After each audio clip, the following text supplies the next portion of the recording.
It's strange, right?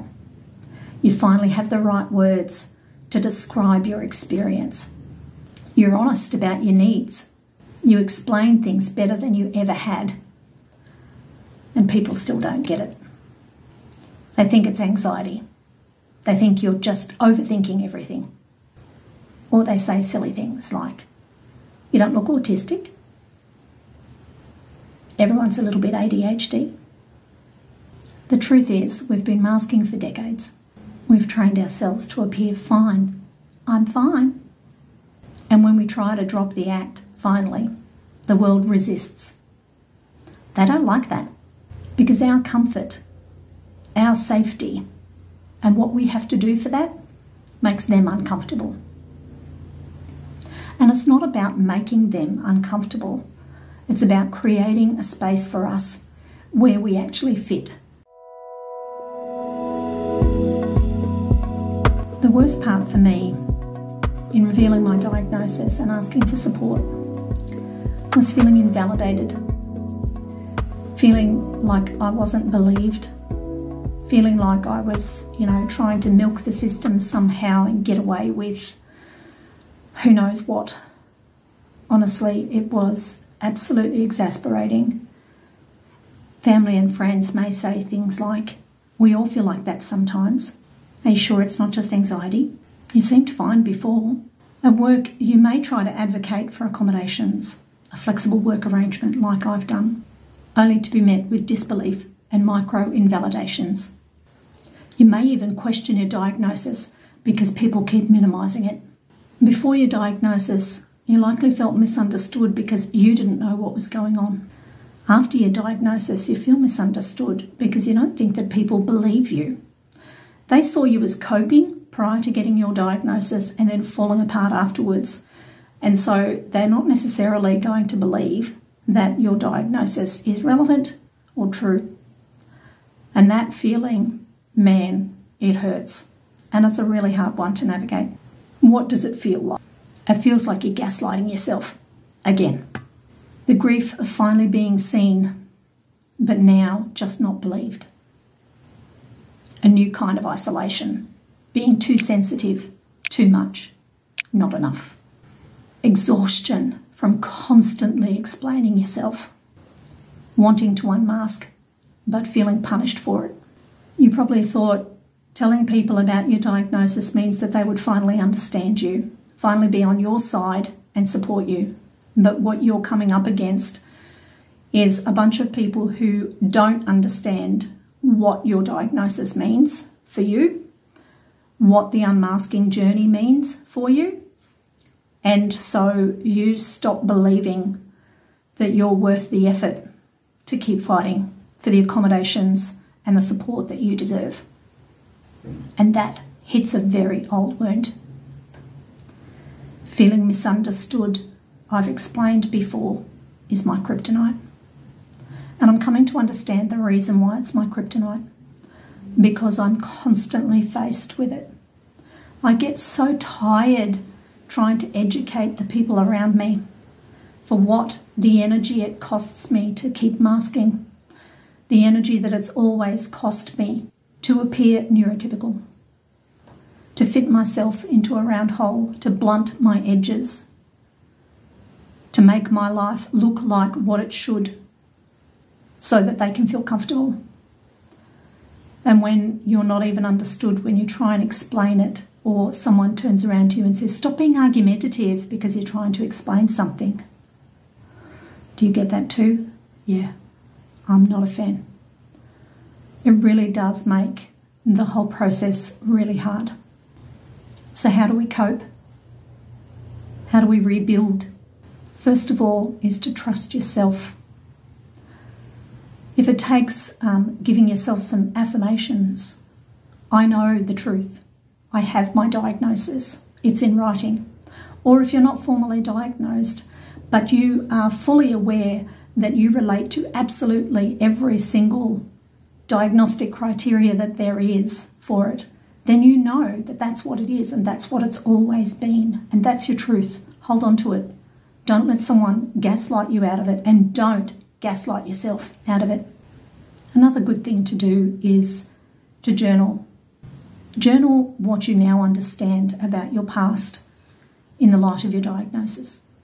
Reframe that memory that was negative, where you felt like a failure. Reframe it with your diagnosis. You weren't a failure.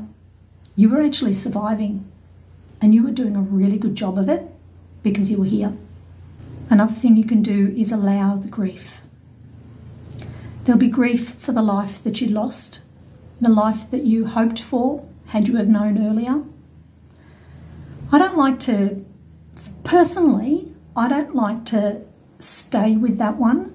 I've allowed myself to feel the grief initially of my diagnosis and what that meant. But if you hold on to what you've missed out on, then it can become a very negative spiral, and it doesn't go a spiral up, it goes a spiral down. What I've done is to understand, okay, I didn't know that, nor did the medical profession understand how neurodivergence presents in young girls and women.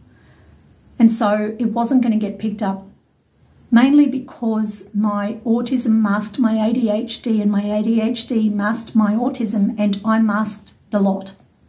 So no one was ever going to know what my internal battle was unless I revealed what it was. And I was too busy feeling like a failure, feeling like I wasn't measuring up to whatever the standard was that I perceived it to be. I just felt like a massive failure, so I wasn't going to voice any of that. I just thought I wasn't any good at X, Y, Z, even though I was really good at A, B, C. So if you allow the grief, let it sit for a little while, but then start looking for all of the positives. That you have your diagnosis now, that you finally understand yourself now, that you're going to stop measuring yourself against a neurotypical standard and understand that you're a fish in an ocean and not a monkey in a tree. And hopefully that will help you to start moving forward in understanding yourself better. Now, the external support that you can look for, create a safe space for yourself. That's around other neurodivergent people or other people who understand you and want to understand you. That's a safe place. Practice selective vulnerability. What I mean by that is understand the environment that you're in and whether or not it's safe. Not everyone deserves your story, and you don't owe an explanation to anyone unless you feel safe to provide it. Stop seeking validation from people who are committed to not understanding you. If you have to go back several times to explain the same basic thing to the same person, they're not listening. They don't want to understand. It's too hard. They prefer the masked version of you. Too bad. That version's gone. Protect yourself at all costs. You are not hard to love. You. Yes, you. You're not hard to love. You've just been explaining yourself to people who don't want to understand, who aren't committed to understanding you. Those are not your people. Your story is valid. You deserve to be seen. You deserve to be understood. You deserve to be heard, even if the process is messy.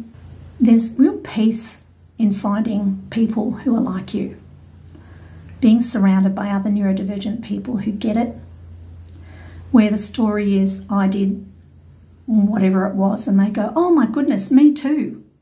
Or you can do the same with them. It's so validating, and it's so incredibly important in our journey of unmasking. There's peace that comes from validating yourself,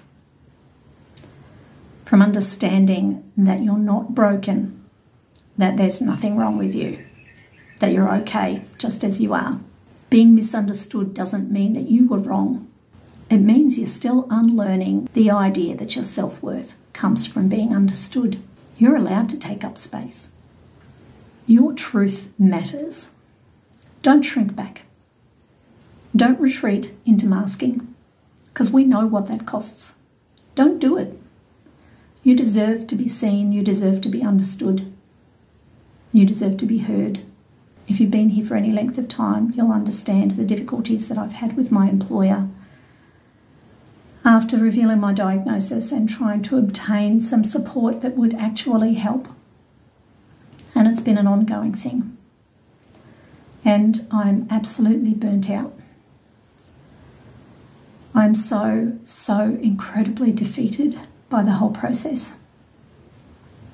And I shouldn't be like that for any of us. You are not too much.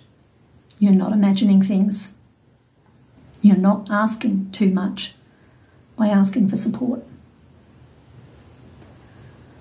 Being neurodivergent in a neurotypical world is a disability. Because our brain does not work the way that a neurotypical brain does, we need extra support. We need understanding. And that's all we're really asking for at the end of the day. Someone to truly understand that by providing us with the support that we're asking for, that we need, that they're going to get so much more from us than by trying to fit us into the round hole that we just don't fit in.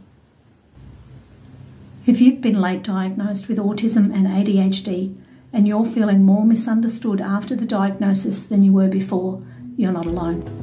If this video resonated, let me know in the comments. Drop me a yellow heart.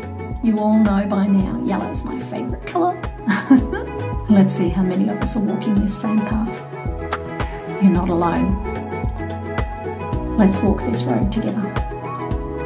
I look forward to catching you in this video next. See you over there.